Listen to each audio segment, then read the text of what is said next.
一度誤傳被人道毀滅嘅校園緝毒犬 Honey， 佢嘅未來會係點呢？嗱，賭錢之外咧，毒品咧對於年輕人咧亦都有影響非常之深遠㗎。咁至於阿 Honey 咧就係香港唯一嘅校園緝毒犬啦。本來以為會有作為㗎，但係而家都要擔心自己嘅前途啊。佢係 Honey， 係一隻校園緝毒犬。莊 Sir 係佢主人，亦係一間中學嘅德育輔導員。而呢位就係校長羅先生，佢哋一直默默耕耘，各司其職。不過上星期就成為報章頭條嘅主角。原本 Honey 喺呢間中學負責校園緝毒工作，做咗2年，傳聞學校要 Honey 離開，於是莊 Sir 就將佢送咗俾人。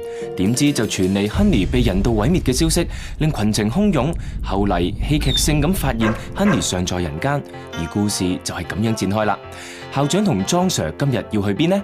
我哋而家咧去探阿 Honey， 咁咧就因為有好多坊眾都好關心咧佢而家嘅居住情況。於是佢哋就一齊去到上水古洞 Honey 嘅新屋企。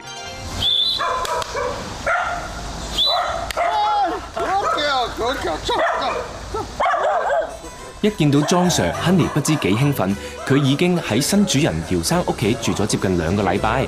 校長佢哋參觀過之後，覺得環境點呢？呢度嘅地方就好大，咁我亦都見到咧就係好乾淨。咁另外咧亦都聽到先頭咧就係姚先生咧係講到咧就係阿 Honey 其實有一間房咧俾佢住，咁就甚至有冷氣添。所以 Honey 嚟到第2日就已經適應新生活，加上姚生仲收養咗10隻狗同埋7、8隻貓，令 Honey 識咗好多新朋友。係咁，當日點解又傳出 Honey 俾人道毀滅呢？其實咧，我就同校長傾過點安置嗰隻狗嘅。咁跟住咧，其實我送咗俾朋友。喺第2日咧，咁就有傳媒嚟學校訪問啲學生，聽聞隻狗死咗喎。我話我都啱，即係知道隻狗新狗主話俾我聽，搞掂咗隻狗。咁我話不如你停一停，等一等，等我去搞清楚一件事先啦。但係傳媒點樣演繹，咁我係唔可以制止到咩嘢噶嘛。就係因為搞掂咗佢呢句說話，令莊 Sir 誤會 Honey 被人道毀滅，加上姚生唔喺香港，一時聯絡唔到，更加令人信以為真。誤會傳出，最痛心嘅莫過於莊 Sir， 因為當日 Honey 係由莊 Sir 自費20萬，一手一腳由美國德克薩斯州警犬培訓基地帶翻嚟。係啊，呢個咧其實咧係主要咧就係訓練佢揾嘢嘅。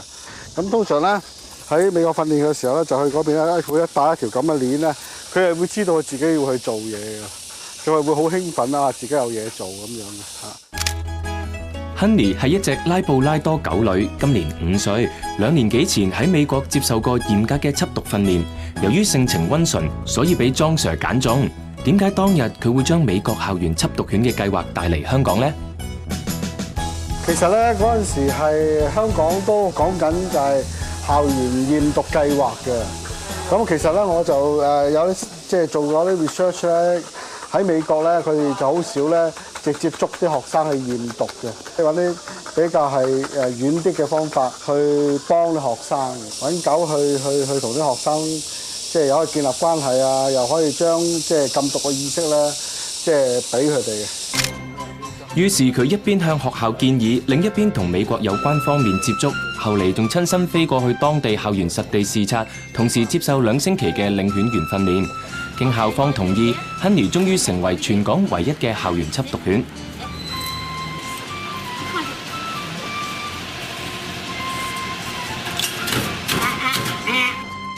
喺學校期間 ，Honey 無論工作定係起居生活都由莊 Sir 照顧，一直住喺學校嘅員工宿舍。通常就冬天咧就會喺呢度俾張被佢啊，咁喺度瞓啦。夏天咧又太熱咧，會跟我上樓上，就同我一齊即係瞓間房有冷氣。趁住同學離開課室上體育堂，就係 Honey 工作嘅時間啦。我會帶 Honey 上嚟噶啦，咁啊佢啲書包啊、locker 啊，咁 Honey 咧就會會一路聞啊，聞到咩就話俾我聽，究竟佢哋有冇帶啲違禁品啊？以前莊 Sir 差唔多日日都會同 Honey 練習，佢會將訓練用具先吸收煙仔嘅味道，再收埋。至於毒品，就以呢啲專門用嚟訓練緝毒犬，以化學製成嘅仿毒品嚟練習，味道分別有海洛英、迷幻藥、大麻同埋可卡因，放入布袋就好似真嘅一樣。其實 Honey 喺學校工作咗2年，學校方面又覺得成效係點呢？喺過去2年咧，咁啊 Honey 咧亦都的確喺校園裏邊咧就係能夠阻嚇到學生。咁當中報道亦都揾到咧就話有2包煙咁樣樣。咁其實近年我哋都發覺咧就係校園嘅情況全部都係穩定咗落嚟。咁所以我覺得 Honey 其實係喺學校係幫到係手嘅。雖然 Honey 身負搜查違禁品嘅重任，不過同學一啲都唔驚佢。我覺得佢喺我心目中係好似係我朋友咁。有時咧，我有啲咩唔開心啊，覺得好困擾嘅嘢都會揾阿 Honey 去傾訴嘅。既然係咁，點解學校決定唔要 Honey 呢？喺檢討呢個過程裏面咧，其實係學校需要考慮到咧係老師啦、同學啦等等各方面嘅意見。咁有消息咧指到咧就係 Honey 嗰個嘅便溺嘅問題，會令到學校嘅環境咧係出現咗少少嘅衞生問題啦。咁而另外一方面咧，就係亦都有一啲嘅同學或者老師咧，佢哋係有少少嘅不安。咁所以喺個討論過程裏面咧，阿莊先生咧就建議會唔會有一個方法能夠平衡到各方面嘅需要。既有就係話，如果學校需要嘅，可以請到 Honey 翻嚟；另一方面咧 ，Honey 亦都可以咧有一個好嘅地方，有人照顧得到佢。新計劃構思階段 ，Honey 就離開咗學校，冇練習咁耐，佢緝毒嘅技巧有冇生疏到呢？